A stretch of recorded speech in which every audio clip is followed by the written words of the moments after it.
videos, make sure to check out my second channel, Golden Game, where I upload videos of me and my friends on various games. And that's it. Bye.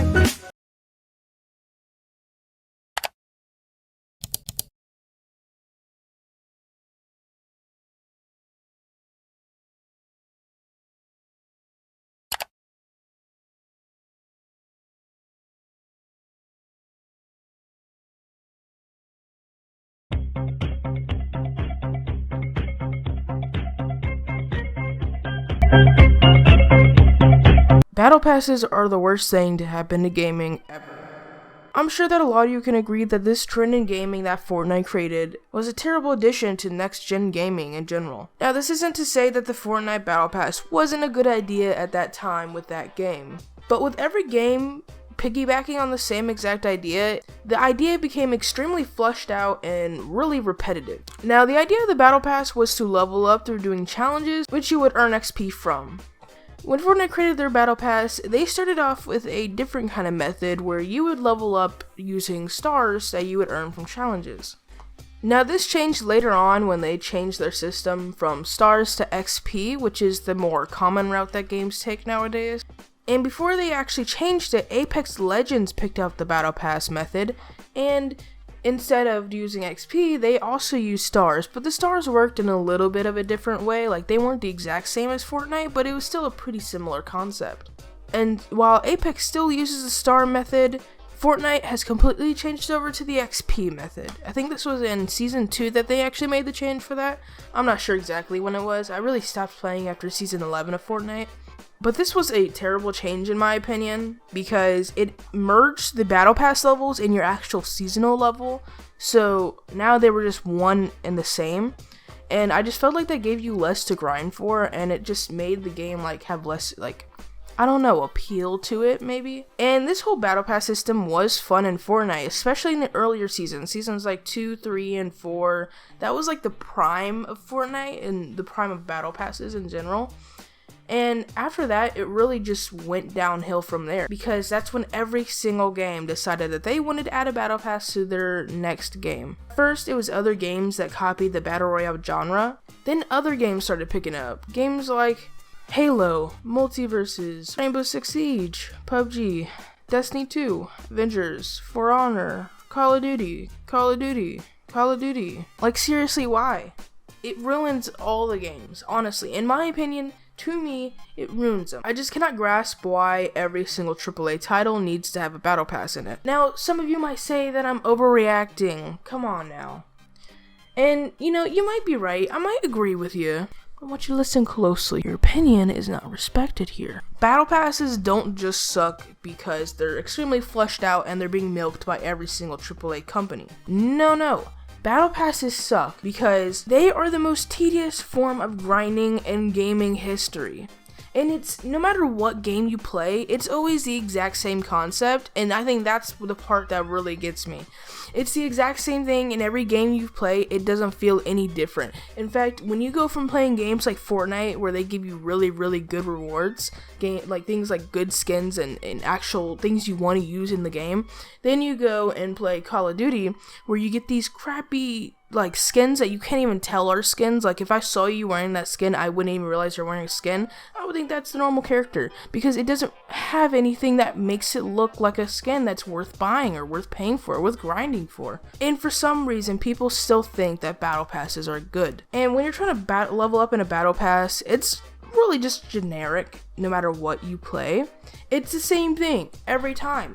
You do your weekly challenges, and then daily too, then you wait for the next week's challenges, and the next week's, and the next week's, and the next week's, 1 week later, and the next week's. It's really just a never-ending cycle of waiting for mediocre rewards. And maybe, just maybe, there will be like a few good rewards in there, depending on the game you play. So really, it might be only $10 and you're getting all this free stuff, but it's free stuff that you don't like or even want to use, and it's really not that worth it. Battle passes also have their different buying options, where you have the regular one where you can just buy the access to the battle pass. I think it's just the best way to put it, which is usually around $10. Then we have I think it's like some kind of bonus one where you pay $25 and you get like 25 levels and you get like a boost to the battle pass, which is kind of ridiculous, because what's the point then? Like, you're doing all that grinding, like the battle pass is there to grind all those rewards, but you're just buying all the rewards. So what do you gain?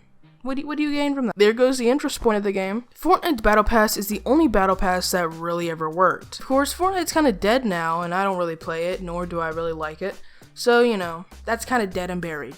But, you know, at least they knew how to reward their players. Really good skins, stuff that made you actually want to grind to Battle Pass 100. The season 3, I think it was, had John Wick. That was like the prime interest in Fortnite back then. Getting to that skin, those like top tier skins and everything, grinding there, that was impressive. You know, now it just feels like a never ending cycle of boring, crappy, mediocre rewards. So aside for their mediocre rewards for $10 and their crappy, repetitive grinding, why do battle passes suck? Because games use it as their crutch. They think, oh, well, this game's doing really good and they have a battle pass, so what do I need to add to my game? A battle pass? Well, that'll be a good interest point. You know what? I think it'll be the only interest point. Because my game sucks, and I'm gonna kill it even more with the battle pass. They think that if they want their game to be good, they have to add a battle pass. They think they have to follow the next trend in gaming. That's why after Fortnite, we had so many battle royales. And then after Fortnite, literally every single game has a battle pass, and it worked for that game, but it doesn't work for their games. It just doesn't, and they don't see that. They just see that it was popular and that people liked it for that game. They just can't see the bigger picture of the battle pass, and this is why games always end up falling off, because they don't realize that that's not really what they needed. They just trying to find things that they could put in their game to get it to boost up to #1 sales and all that, but they really don't realize that's what's killing their games. I'm hoping AAA games will soon figure this out so we can start getting some newer games with better like actual additions to grinding and leveling up, you know, some new and unique ways to do that without having to grind to level 100 every single season with, you know, crappy rewards. You know, we need something better than that. Something that can give us good rewards that is worth our time and worth our $10 or however much it would be to get to whatever they're doing. That's really what we need, but they just will not see it. Honestly, loot boxes are severely overhated. Okay, get in. And now this might be a hot topic for some of y'all. I know a lot of people hate loot boxes, but you cannot lie. Overwatch had the best loot box in any game, really. Better than Rainbow or whatever. It had the best loot boxes because they weren't bad. You couldn't buy them, alright? You would earn them from games. You know, I had a reason to go into Overwatch and play these games and level up and, you know, go and play these different arcade modes, because when you play those arcade modes, you had these different rewards that you could get from them. Well, not different, but they were really just loot boxes. But you would get it from playing those matches, and it really got you to experiment with new arcade modes that they would release, or just old ones that you never really wanted to play, but you have a reason to because you want a loot box. Also, opening a loot box just gives you that little, like, not really adrenaline rush. Maybe it is kind of like an adrenaline rush, but you get that feeling, you know, when you're opening that loot box, like, what are you gonna get, you know? Honestly, if games would handle it more like Overwatch 2 did, then loot boxes would have a way better representation. Games like Rainbow Six Siege, Advanced Warfare, or Black Ops 3, like the Black Market, if they would have handled it better, I feel like those games wouldn't have died like they did.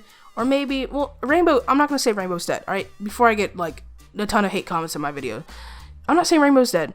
I'm saying that the loot boxes, or the loot packs, whatever, aren't the best, and I'm not the biggest fan of them. I think they do handle it pretty good, like the method they do. I'm not a fan of it in general. Now, who am I to say what is good and bad? Maybe you like battle passes. You're free to leave now, by the way. Or absolutely hate loot boxes. Who am I to complain as if I could do any better than these companies? Lazy companies. Well, I'm not. I'm simply a guy on YouTube sharing his opinions on gaming nowadays. And if you just happen to agree with anything I said in this video, make sure to drop a like, subscribe, and hit that bell icon for new videos every single Sunday. And with that being said, look out for a new video on Gotham Knights next Sunday. Hopefully I'll have that out. It's gonna be a long video and a lot of work is gonna be put into it, so hopefully I'll have it out next Sunday. But we'll see about that. Anyways, I'll catch you guys next Sunday.